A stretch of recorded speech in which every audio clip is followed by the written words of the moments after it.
మీకు నిద్ర పట్టట్లేదా వైసీపీకి?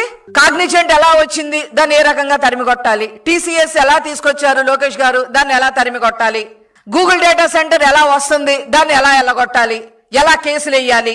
ఇదా ప్రజాస్వామ్యంలో ఉండి ప్రజాస్వామ్యాన్ని బతికిస్తామని చెప్పి ఒక పొలిటికల్ పార్టీని పెట్టుకుని మీ కేసులు మాఫీ కోసం పొలిటికల్ పార్టీని పెట్టి మీరు చేసే పనులు? వీలైతే హర్షించాలి, లేదా మూసుకొని కూర్చోవాలి. ఏంటి పనులు?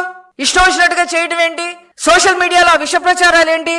మీ వైసీపీ వాళ్లే పేర్లు చదివితే చాలా అసభ్యంకరంగా ఉంటది. మీ వైసీపీ వాళ్లే కేసులేశారు. ఈ భూములు దారాదత్తం అయిపోతున్నాయని చెప్పి వైజాగ్ లో వైసీపీ వాళ్లే కేసులేశారు. వైసీపీ హయాంలో జగన్మోహన్ రెడ్డి గారు ముఖ్యమంత్రిగా ఉన్నప్పుడు.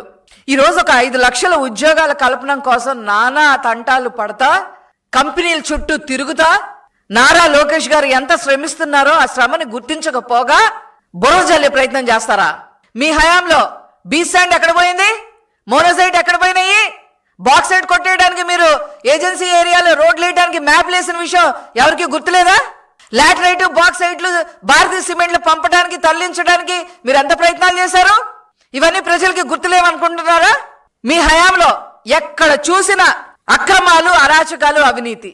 ఎక్కడ చూసినా 3D. ఆ 3D ఏంటి అంటే దందాలు, దౌర్జన్యాలు, దోపిడీలు, అవినీతి, అక్రమాలు, అరాచకాలు. జగన్మోహన్ రెడ్డి గారు ఈ 6 సూత్రాలని పాటించారు.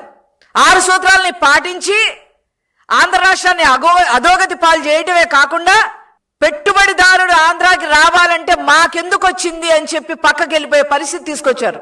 మీ దోపిడీకి తట్టుకోలేక, మీ వాటాలు ఇవ్వమని అడిగేదానికి తట్టుకోలేక అమర్ రాజా బ్యాటరీస్ ఎలా వెళ్ళిపోయింది హైదరాబాద్కి, ఇన్ఫోటెక్ కంపెనీలు ఎలా బెంగళూరు వెళ్ళిపోయినాయి, కియా మోటార్స్ అనుబంధ సంస్థ ఎలా చెన్నై వెళ్ళిపోయినాయి, లూలు కంపెనీ ఎలా వెనక్కి వెళ్ళిపోయింది అన్నాడు. ఇవన్నీ మీకు గుర్తులేవేమో కానీ ప్రజలకి గుర్తున్నాయని చెప్పి ఈ సందర్భంగా తెలియజేస్తా ఉన్నా.